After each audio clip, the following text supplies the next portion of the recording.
What is going on, everybody? Welcome back. MTG here with another episode. If you're new to the channel, hi there.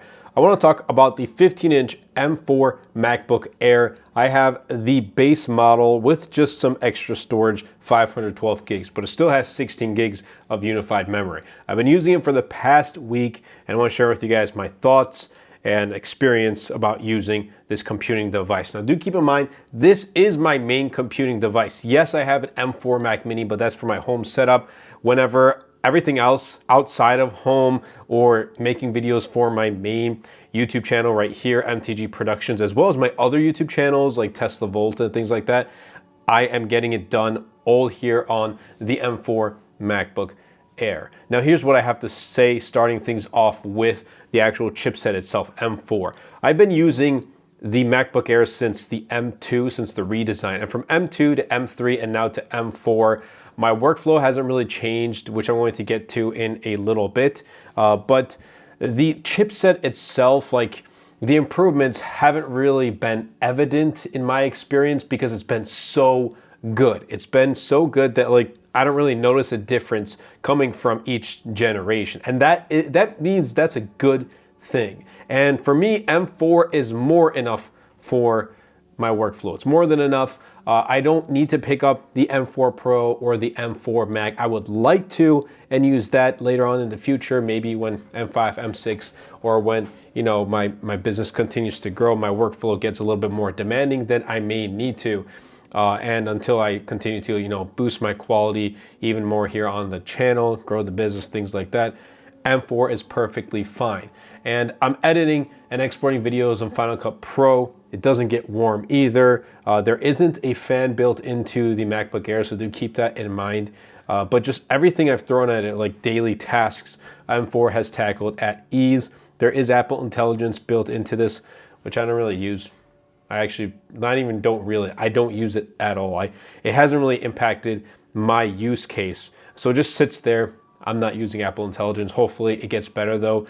We're to the point where I can implement Apple Intelligence features into my workflow. But let's talk about my workflow. It's very basic. And I think for those who want to make content, want to start making content and to get into the content space, I think this is a perfect computing device.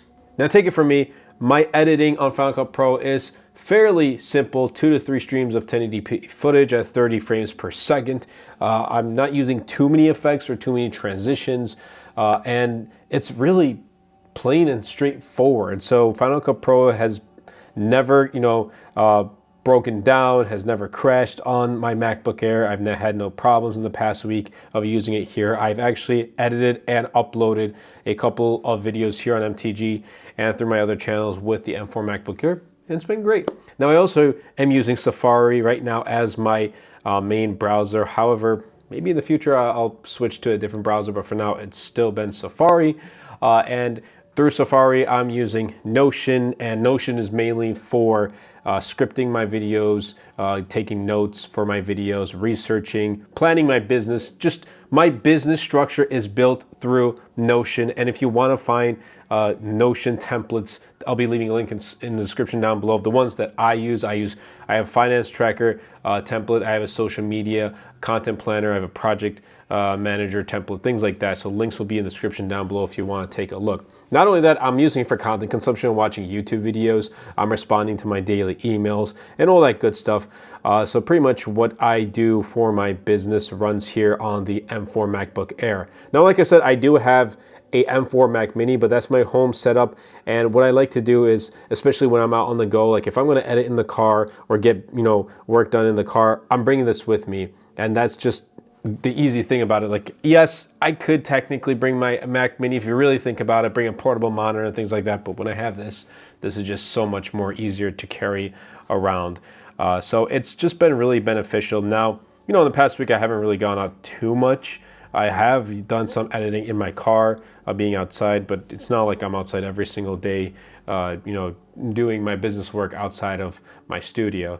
But when, it comes to that time, I have this to take it out and use it and portably use my grow my business when I'm out on the go. Now I want to dive into the battery life of the M4 MacBook Air because it's been awesome. I can use this for 3 full days, and that includes Final Cut Pro editing, exporting, browsing the web, watching YouTube videos, and then by the end of the 3rd day, then that's when I need to charge this M4 MacBook Air. But it pretty much lasts me 3 full days. Obviously, we'll see within the next year how well the battery degradation is. Hopefully it lasts a little bit longer than M3. M3 was also 3 days, but ended up a year later coming down to 2 days. So hopefully it does perform a little bit better, but I'm really happy with the battery life. And if you're not even gonna be doing Final Cut Pro editing or things like that, if you're not picking this up for content and you just wanna use it for your schoolwork, writing documents,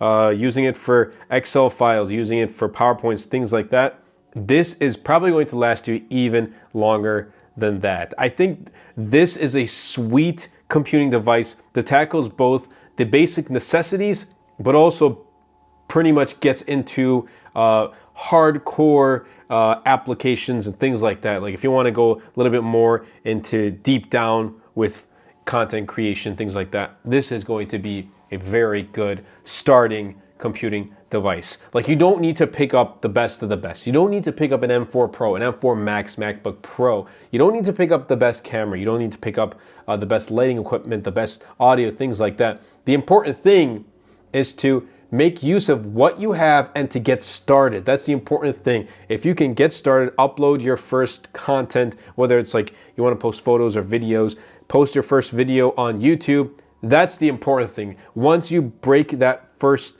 post, once you're able to get that first post in, the rest really does kind of come along.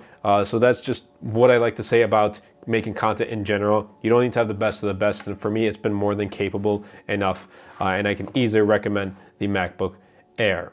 But I also want to quickly mention the price because that was a huge factor last year. It went up in price. Now this year you're getting a better chipset, you're getting some other improvements. I didn't talk about center stage camera, which is new in the M4 MacBook Air. I don't really have a need for it. I don't really use it. It's not too important for me, which is why I didn't really want to mention it, but it's there for those who want to use it.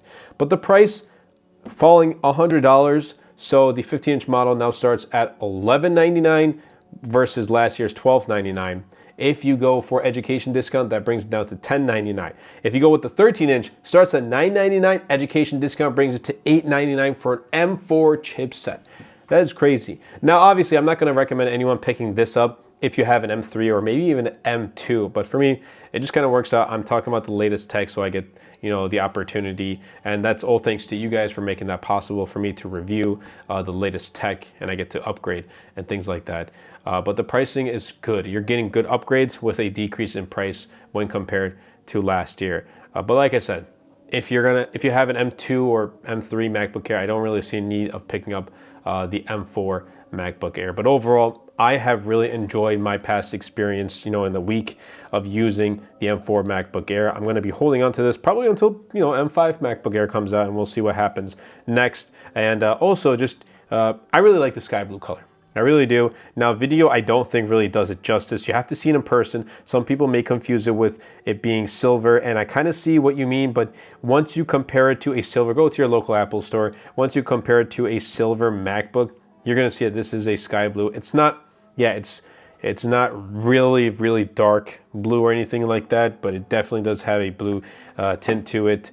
So yeah, I think this is one of my favorite colors of the MacBooks that I've used so far. But I hope you guys did enjoy this video. If you did, definitely be sure to superman that like button, comment down below, and best of all, share this video because it really does help out the channel out a lot. Will help push my content out to more people. Definitely be sure to check out my latest wallpaper pack. It's called Color Blast. Links will be in the description down below. And just another shout out to this ring I have right here, the Ultra Human Ring Air. Absolutely love it. I've been using it for almost a year. Since April of 2024, I've been wearing it every single day, tracking just my general fitness, for my sleep and all that great stuff, and it's been awesome. So yeah, definitely be sure to check them out. It's minimal, clean, but my favorite smart ring so far. I think this is better than the Aura ring. So yeah, links will be in the description down below. You guys see it in every single video. I'm always wearing it, and I think that does say a lot. I don't wear it just because I wear it, because I truly like it. I truly love using the Ultrahuman Ring Air. No subscription required to get the information that you need. So yeah, links in the description down below. I hope you guys did enjoy. Stay tuned for more content of MacBook Air and other types of products, and I'll catch you guys in the next video.